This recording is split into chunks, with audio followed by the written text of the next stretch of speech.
สบายดีตอนแรงเด้อทุกคนจากประเทศไต้หวันเนาะตอนนี้ก็ไปอยู่นี่เป็นคืนที่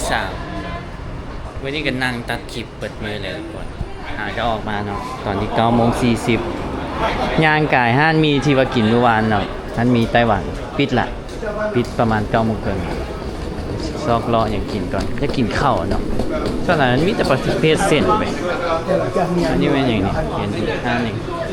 นี่ก็น่าจะห้านมีแต่มีเนาะไปลองไปแถวซีเมนเบิ่งลองไปแถวซีเมนเบิ่งเนาะว่าสิเป็นจังได๋สิมีประเภทข้าวบ่เลาะกินคือเก่าทุกคนมื้อนี้ก็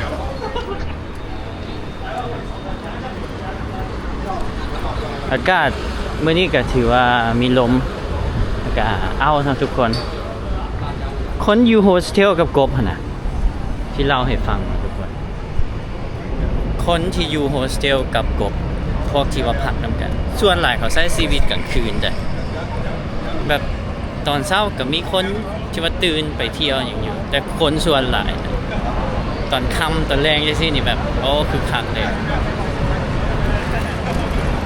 บ่ฮู้ว่าสิกินหยังเนาะติดตามทุกคนมื้อนี้แบบเรื่อยๆชิวๆเนาะพักผ่อนเนี่ยตัดคลิปเบิดมื้อเลยมื้อนี้ตัดแล้วไป3คลิปยังอยู่อันนั้นอยู่ยังอยู่บาหลีอยู่ยังบ่ได้เห็นอันจุรุ่นอ้ายมาหาซะไปเบิ่งคลิปนี้ก็คอมเมนต์มาแน่เนาะทุกคนเมื่อยแฮงนะบ่อยากตัดต่อเลยแต่ก็จำเป็นเนาะคันบ่เฮ็ดสม่ำเสมอมันแฮงสิขี้คร้านเด้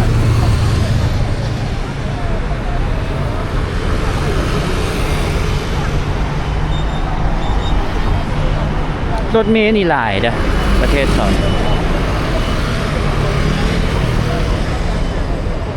รถเมล์คันใหญ่ๆเด้มื้อนี้อยู่ไต้หวันเป็นวันเสาร์นะทุกคนมันยังครับเลยว่าเป็นวันเสาร์เนาะอยู่นี่มาเบิ่งว่าอันนี้น่าจะคนคึกคักทุกวันทุกเสาร์อาทิตย์น่าจะคนหลายเพราะเราแวกนี้นักท่องเที่ยวหลายเด้จักสิกินหยังครับจักสิกินหยังเป็นปัญหาโลกแตกตอนนี้หิวข้าวเนาะ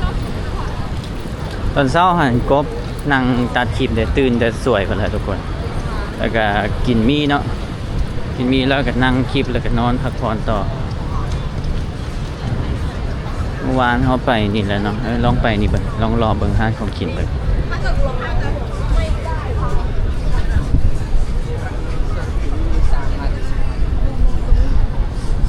มีห้านดังอยู่ได้ห้านแบบพวกตีนไก่บ่เอียงนะอยู่ข้างหน้าเนี่ยเห็นกับเจ้าต่อแถวนะเมื่อวานแล้วก็บ่ได้เข้าไปต่อแถวกิน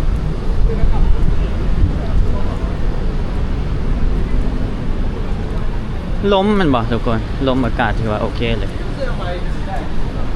บ่ได้เอาครับเพราะมันบอกกันเดียวนี่อันนี้กบซอกเนาะกบซอกห้านนี่นี่ห้องข้างหน้านี่เด็กและเครื่องพวกนี้นะทุกคนตัวละ100 บาท200 บาทราคาโดยติดอยู่ก็200 บาทเท่าไรเป็นบาทเลยเด็กเนี่ยไอเลิฟไต้หวัน200 บาทนี่มันยังไงนี่ยังบ่100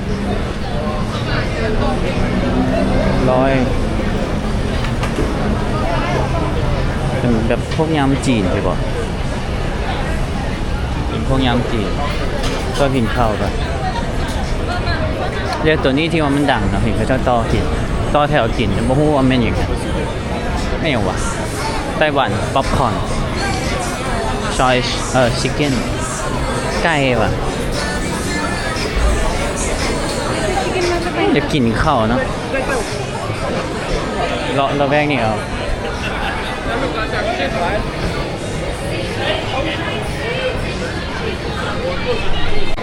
เห็นเขาเจ้ากินอย่างนี้เนาะไม่เป็นช่วยเป็นประเภทเส้นนะทุกคน85ใหญ่80น้อย60 ปลาบางแถวตั้งแต่อยู่นี่เนาะอ่ะรอมึงก็ได้จะกินข้าวบ่มีข้าวกินเส้นเนาะต่อแถวกันนี่เป็นไงไข่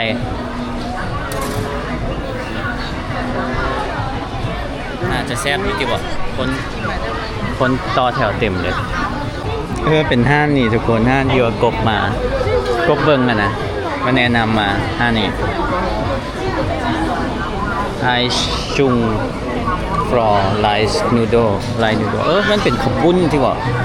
ไลซ์นูโดมันเป็นถ้วยน้อยๆนี่เนาะไปถ้วยละ80ถ้วยใหญ่เนาะ80 56,000 กีบ85 บาท 2.6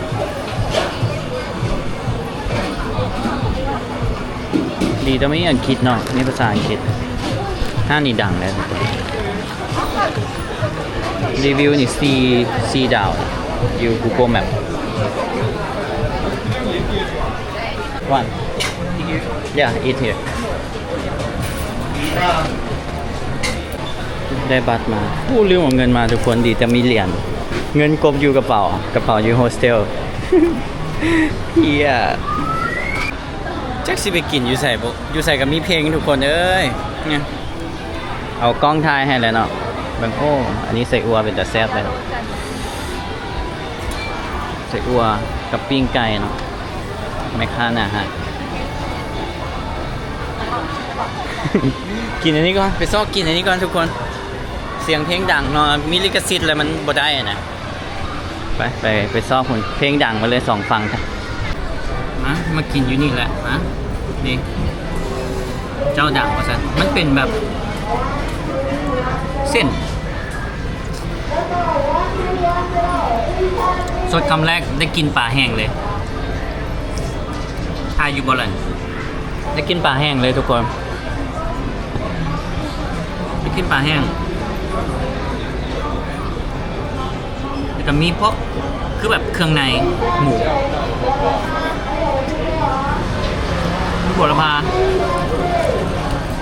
อ้อหมูเส้นมันคืออันนั้นจ้ะเส้นนี่นะมันคล้ายๆอย่างนั้นทุกคนคืออันเฮ็ดเข็มแต่มันโมแมนเนาะ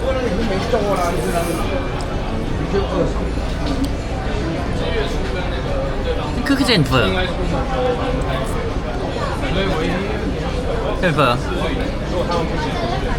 รสชาติจะนัวหอมกินป่าแห้งสัดเจนเลย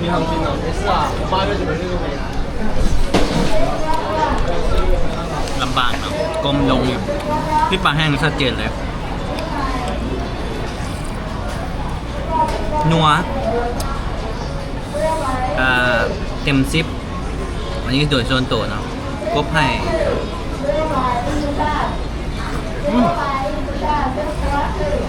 ใน9.5ถ้าว่ามีหมักเผ็ดใส่น่ะผักเลยรสชาติดีลืมบอกทุกคนนะทุกคนกินไปมันจะมีส้มอ่อนๆแล้วมันจะหวานนิดๆแบบกบมากินปลาแห้งเนาะกินปลาแห้งเด่นกระมูเลยนี่แม่นอย่างไรชัวร์ปะอย่างวะปลาแห้งอีหลีโอ้น่าจะเป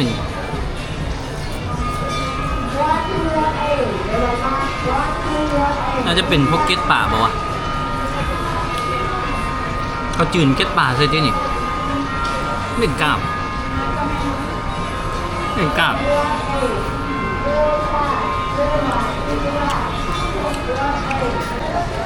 เบิ้ลแล้วเนาะวันนี้ก็คือบ่มีเงินทุกคนเงินมีแต่80พอดีเห็นห้านชาไข่มุกมันดังเนี่ยต้นตำรับไต้หวันเลยชาไข่มุกไต้หวันมันดังเลยห้านนี่จองละ80เนาะไปซองแลกเงินบ่นี่นะห้านี่ดังเลยเนี่ยชาไข่มุกดังแห้งเนาะก็เห็นอยู่ในสื่อ คนไทยกับไทยรีวิวหลาย ต้นตำรับทุกคนกับมีสลัมเป่านะ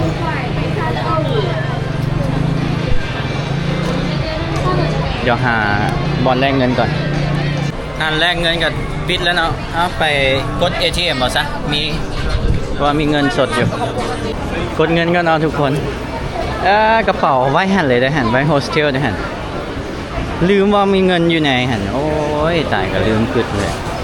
มันจิบเสียที่บอกแต่ว่าพาสปอร์ตหันกบออกมานะทุกคนกี่ข้านท้ายกระเป๋าเลย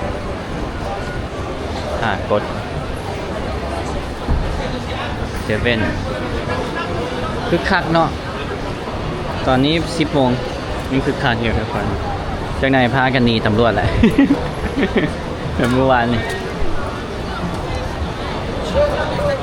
อันนี้จะเป็นตึกยูนิโคเนาะตึกเฮเซนเดียมพันยวนมาเบิ่งว่ามื้อนี้กบชิมเบิร์ดเท่าไหร่นะทุกคนเบิร์ดไปแล้ว80ผู้ใดจะเป็นสปอนเซอร์เนาะทุกคนซุปเปอร์แตงเข้ามาได้เด้อผู้ใดอยากเลี้ยงเขาเลี้ยงน้ำเลี้ยงเบียร์บ่อีกเพื่อเป็นกำลังใจนะทุกคนกดมาแล้วทุกคนกดมา5,000แล้ว5,000ค่าธรรมเนียม100 บาทกับแพงอยู่เด้ประมาณ$3ไปแล้วทุกคนจำเป็นเนาะก็กดมาเลยซะเงินสดกับซิเบิร์ดเนี่ยไปรอกิน5,000นี่มันลบเงินกบไปเท่าไหร่วะมันจะเป็นดอลลาร์นะคือบัญชีธนาคารนะทุกคนมันติดลบไปเด้$177ทุกคน 5,000 ค่าฟรีอีก$3เนาะกันนักอยู่นะต้องการสปอนเซอร์เด้อคลิปนี้ผู้ใดเป็นผู้ใหญ่ใจดีเนาะซุปเปอร์แตงมาให้เด้อพอสิได้เงินกินข้าวเนาะทุกคน โอ้คลิปเงินจากคลิปนี้นี่นะได้บ่ฮอด$2-3ดอกเอาจ่ายไปหลายก็ได้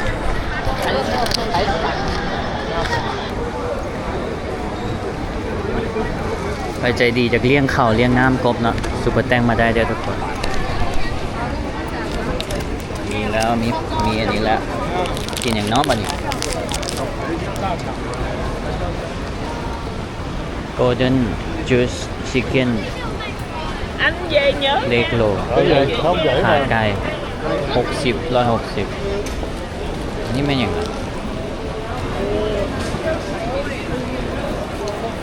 นี่เขาคือว่าหุ่มเนาะก็ลายเป็นไส้กรอกสลีหมกไม้เนาะหมกไม้กัน100 บาททุกคนเขาจะเป็นกล่องละ100 บาทแบบแพงอยู่ได้เลย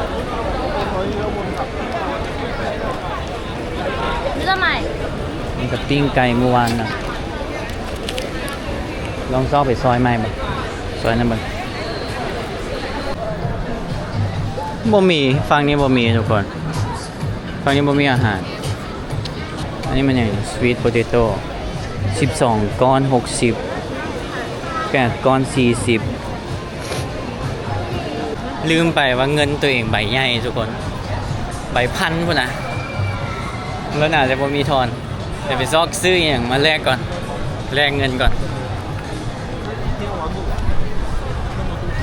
แลกเงินก่อนเนาะไปย่างมาเห็นพอลุงอันนี้เนาะพอลุงอันนี้30ทุกคน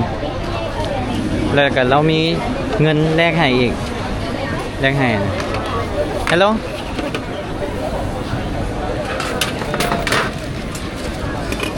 ซื้ออยู่นี่ซะพอเงินเมื่อกี้เราจกออกมาเงินบักหลายหนึ่งเราแลกให้2 คนนั้นนะ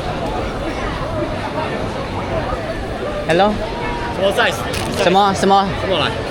yeah small 什么？ small 这里拿去呀。 yeah โอเคทำโอเคโอ้เห็นแล้วแหละเดี๋ยวเขาจะเอาออกมาแล้วก็ตัดน่าจะ4 ลูกเนาะเสิร์ฟเอง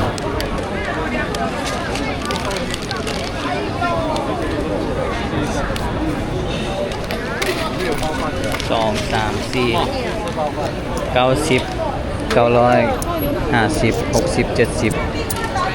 30 บาททุกคนก็จะขึ้นเงินให้เบิ่งเนาะ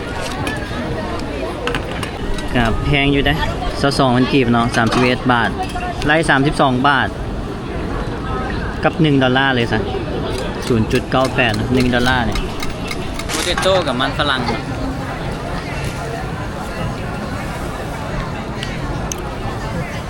อ๋อมันมีแป้งก็คักนะมันคล้ายๆมันเป็นลูกจังซี่เอาย่ำเข้าไปปุ๊บมันจะปุ๊บเลยแบบมันโล่งมันเป็นหูข้างในการเข้าไปมันจะปุ๊บแต่กินมันฝรั่งชัดเจนหวานเนาะหวานอ่อนๆมันเป็นลูกจังซี่แต่ทางในมันเป็นหูทุกคนกัดเข้าไปแล้วจะปุ๊บเข้าไปเลยไม่บอกปุ๊บเข้าไปร้อยแท้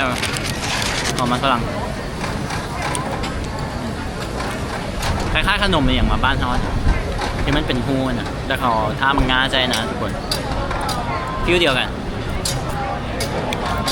แต่คนละแบบ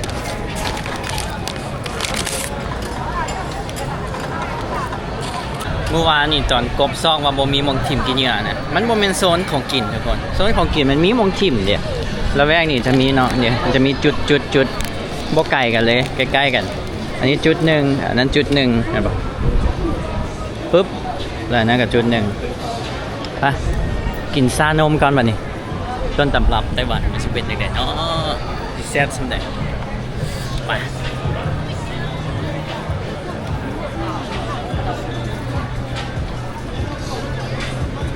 ผู้ใดสิมานี่ต้องแต่งตัวดีๆเท่ๆเลยทุกคนมาบริษัทละจะ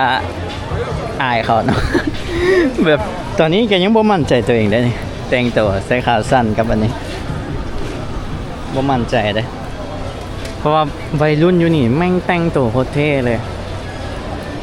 แต่งตัวเท่เลยฟีลแบบไปสยามเลยนะเนี่ย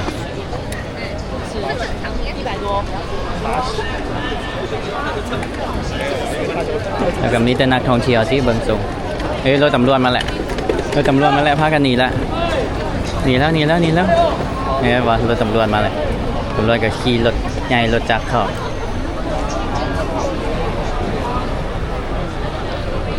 ต่อแถวนะทุกคนต่อแถวไปเลยนะบ้างสาวงามเนาะแต่งตัวงามแต่มันกับไหวอยู่เนี่ยมันไม่ได้ท่าจนนะทุกคนเบิ่งต้นตำรับมันที่แซ่บสำเร็จเนาะสายไข่มุกนี่จะลำเป่านะเจ้าซาลำเป่าโนหนึ่งไต้หวันเลยนี่ซิกเนเจอร์เปาซูก้ามาซามิวลิมิเต็ดคอมโบน่าจะเอา2 Hello here limited combo 200โบกับซาลำเป่าเลยเนาะทุกคนเดี๋ยวเขามีสติ๊กเกอร์ให้โนหนึ่งไต้หวันเด้โนหนึ่งเด้ย้ำว่าโนหนึ่งเด้ hand fly cover check in and photo zone ตัวนี้โซนถ่ายรูปนี่โนหนึ่งเด้นี่ซิงฟูต่าง 6F3 683 6F4 684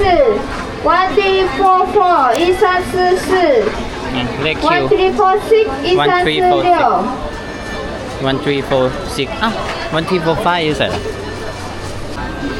ความว่าโหด best selling band in the world best selling band in the world แบรนด์ที่ว่าขายดีทั่วโลกไม่ธรรมดานะทุกคนเอามาซิมเบิ่ง200 บาทกันนักกว่าเรื่องอยู่นะมันเป็นคอมโบเอ้ามันมีเสียงดวงอยู่ว่ะมันก็จะเป็นเสียงดวงลิมิเต็ดเอามีเสียงดวงว่ะเพราะอันนี้เขาเฮ็ดใหม่ๆเลยเบสโฟโต้อันนี้มันอย่างก่อซาไข่มุกตัวนี้เฮ็ดกันจังซี่เลยว่ามันมีเสียงดวงทุกคนพุ่นนะเสียงดวงบางใหญ่ใหญ่ๆนึงโคตรใหญ่เลยเอาไมคอนทุบอยู่หั่นเลยได้หั่นซาไข่มุกแล้วก็ไปกิ้งเป็นลูกกิ้งอยู่หั่นเห็นเลยคักเว้ยเสียงเพลงก็ดังเนาะเดี๋ยวเรามาตัดเป็นจังซี่แล้วก็เป็นลูกกิ้งเป็นไข่มุกเม็ดน้อยๆคือขี้ คือขี่แบนนี่เลยทุกคนคืออีหลีเลย เกือบดีแล้วเนาะเกือบดีแล้วโอเคนี่ได้มาเลยไต้หวันโนหนึ่งซิงฟุงไงตัวนี้ซิงฟุงซิงฟูต่างซิงฟูต่างไต้หวันโนหนึ่งที่หนึ่งในไต้หวันมาแล้วก็ทั่วโลกอยู่นะ best selling brand in the world ขายดีทั่วโลกอีกมาซีมเบิ่งทุกคนนมจืดกินเข้าไปมูเลยว่ามันนมจืดไข่มุกจะหวานและมีกลิ่นหอมไม่เป็นซานมทุกคนนมนี่แบบนมคือนมอยู่แมคโครนมอหย่างก็โยโมดว่ะอหย่างวะที่มันเป็นกล่องนมจืดมันเป็นนมจืดทุกคนที่มันเป็นกล่องใหญ่ๆนะสีฟ้าๆตัวงัวฟ้าๆนะจักซื้ออย่างบ่นมอันนั้นกับชาไข่มุกกับหอมน้ำตาลใหม่มีกลิ่นน้ำตาลออริจินอลมันเป็นอย่างไรเนาะไข่มุกจะหนืดดึบเวลากัดแบบดึบมันไม่เป็นนมไหมซานมอีหลีเนาะกับเจ้าเอาเอียงใส่เนาะทั้งเทิงแล้วเขามีการเบิร์นนะจุดไฟใส่มันจะมีความเกี่ยมคล้ายๆคือน้ำตาลป่นน้ำอ้อยนี่ข้างหน้าน้ำก้อนเขาบ่ใส่หลายนะทุกคนใช้หน่อยเดียวตอนนี้ยังบ่เย็นนะสำหรับกบได้อันนี้ความคิดส่วนตัวนะทุกคนเต็ม10บ่ฮอด10สำหรับกบนะขายดีก็ยากแต่กบกับบ่มันได้มักของหวานไงบ่ได้มักชานมเนาะในความคิดส่วนตัวเนาะให้8ซะชาไข่มุกมันจะต่างจากที่ว่าเขาเคยกินมองอื่นนะโอเคมันต่างแต่ว่านมนี่นะนมมันก็คือนมจืดทั่วไปสำหรับกบได้มันบ่ได้ว้าวนะทุกคนเก็ตบ่มันบ่ได้ว้าวลองกินเบิ่งทุกคนไม่ใช่2ซอสให้เนาะตัวนี้มันน่าจะซีอิ๊วดำกับน้ำมันงากับตัวนี้อันนี้ซอสมันสุ่มเนาะมันสุ่มแบบคืออีหยังจักอย่างอันนี้ใส่นี่ซอสส้มแล้วก็มีกลิ่นคิวๆอ่อนๆลองชิมตัวนี้เบิ่งมาลองกินเบิ่งคือว่าเป็นซาลาเปาแบบบ้านเฮาเนาะมันต่างกันเป็นจังซี่คือเกี๊ยวเนาะเนี่ยจะเป็นเกี๊ยวอะไรซีอิ๊วดำหอมซอสหอมแซ่บเลยแซ่บใส่ซีนเอาทางไหนจะมีความเค็มของซอสกลิ่นหอมกินซีอิ๊วแต่มันอร่อยเนื้อนี่มันก็นึบๆปากเลยแซ่บตัวนี้ให้8นะให้8เต็ม10เนาะเดี๋ยวลองซิมอันนี้มึงซอสตัวนี้บ่พอบ่แซ่บชิลลี่ซอสมันต้องใส่นี่สินะชิลลี่ซอสตอนนี้ 11:47 กับโฮสเทลเนาะกลับไปพักผ่อนก่อนมื้อนี้กบกินเบิดไปตอนนี้ทุกคน310เนาะเท่าไหร่เนาะ330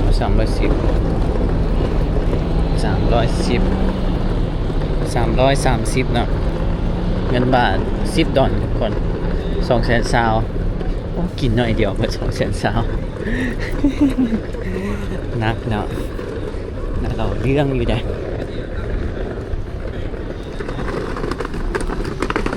ทีนี้น่าจะโมเมนต์ย้อนนี่เนาะน่าจะเอาเบียร์อีกป่องหนึ่งไปกินก่อนป่องใหญ่เนาะเมื่อวานกินป่องสีเหลืองเลยแซ่บนะทุกคนก็เลยจะเอาอีกป่องหนึ่ง มันอาจจะสั่นเด้อทุกคนถ่ายกลางคืนนะย่างไปแล้วมันสั่นแบบเนาะแวะเซเว่นก่อนอีกปองหนึ่ง MRT ยังบ่ปิดเชื่อว่ะน่าจะปิด12 โมงเนาะรถไฟใต้ดินนี่นะบางรถแท็กซี่มาถ่ายอยู่นี่เต็มเลยเรียนอันนี้มันอย่างไฮไลฟ์ไฮชีวิตสบายดีชีวิตเป็นแบบฟิลแบบ7-Eleven เนาะเห็นบ่ผู้หญิงอยู่นี่เขาใส่กระโปรงใส่แท็กซี่น่ะทุกคนก็บ่เคยไปญี่ปุ่นเนาะแต่ว่าเห็นเขาจะแต่งตัวแล้วแบบคือคนญี่ปุ่นที่เขาเบิ่งอยู่ใน MV อยู่ในหนังอยู่ในโซเชียลเนาะแบบซื้อเซเว่นก่อนปิดยอดเนาะเราจ่ายไปมื้อละประมาณ$10ทุกคนมื้อละประมาณ$10บวกอันนั้นใส่เป็น$30มื้อละประมาณ$30หา$40ได้อยู่เนาะตามงบเด้อาหารเช้าเฮากับมันมีเด้อาหารเช้ามื้อวานนี่เอาตัวนี้เนาะ30สิลองเอาตัวใหม่มั้ยโอ้ตัวนี้50พุ่นน่ะตัวนี้กล่องใหญ่เด้อบ่บีฟเนาะนี่เท่าไหร่บ่มีราคาเพิ่นมี35อยู่35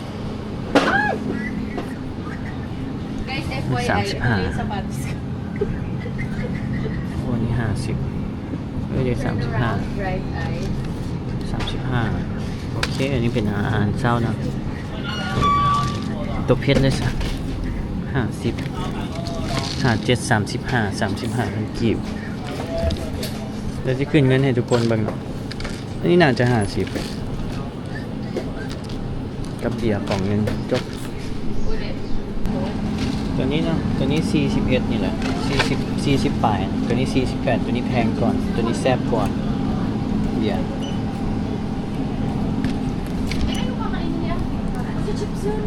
พอละมีกับมันลืมสังเกตไปมื้อนี้มันมีตัวนี้กับตัวนี้เนาะทุกคนคลาสสิกตัวนี้2อันไล่80ขวดละประมาณ44เนาะขนาด2ขวดมันจะลด79งั้นบ่นี่2ขวด279ขวดละ44 2ขวด79ขวดนึงตัวนี้มันไต้หวันพลาสติก41919ลายอยู่เด้ก่อนเบียร์ก็มีเมื่อไป100กับ3ทุกคนแล้วก็เลยบ่ฮู้ว่าค่าเบียร์เท่าใดมีเท่าใดมีน่าจะ50ตัวนี้53อ่ะ103 74,000กีบ110 บาท 3.4 ดอลบวก103สรุปยอดมื้อนี้เบิดไป413นะทุกคนกับประมาณนี้นี่แหละอันนี้ขนาดกบกินแบบประหยัดเนี่ยประหยัดขนาดว่าบ่ได้กินข้าวเช้าข้าวสวยกินแต่ข้าวเดียวนะทุกคนยังเบิดซ้ำนี่เนาะ413นะชื่อเป็นเงินกีบเงินดอลลาร์แป๊บนึงทุกคน413บ่อยากเสียเวลาเนาะทุกคนการตัดต่อแล้วเอาเงินขึ้นให้ทุกคนน่ะมันใช้เวลาดนมันต้องไปแคปรูปพิมพ์เลขอันนั้นเลขนี้ก็เลยพยายามจะเว้าให้ทุกคนเอาเนี่ยเบิดทั้งหมด113 ดอลลาร์ไต้หวันเนาะ 13.5 ดอล438 บาท 294,000 กีบเนาะก็ถือว่านักอยู่ได้ทุกคนนักเนาะผู้ใดจะเลี้ยงเขาก็เลี้ยงได้แล้วทุกคนทรงซูเปอร์แตงมาสีส้มนี่ก็ถือว่าได้คาบนึงแหละสีส้มกับ$20เนาะบางทีมีคนใจดีจะเลี้ยงเขาเลี้ยงเบียร์นะทุกคนเจอกันคลิปหน้าเดี๋ยวกบกับโฮสเทลก่อนโฮสเทลใกล้ๆมันวนเนาะก็เลยบ่อยากขึ้นไปปิดคลิปอยู่นี่มันแจ้งนะอยู่หน้าธนาคาร บ๊ายบายทุกคนเจอกันคลิปหน้าหวังว่าสิมักคลิปนี้เนาะโซคลิปนี้อ่อนไปกบน่าจะกลับประเทศลาวแหละเจอกันคลิปหน้าทุกคนผู้ใดอยากเลี้ยงเข้าส่งซุปเปอร์แตงมาได้เด้อขอบใจหลายๆขอบใจที่ยังเบิ่งกันอยู่บ๊ายบายเจอกันคลิปหน้าบายลืมเนาะปิดคลิปไปก็ลืมซีมเบียร์ให้ทุกคนเปิดคลาสสิกไต้หวันเบียร์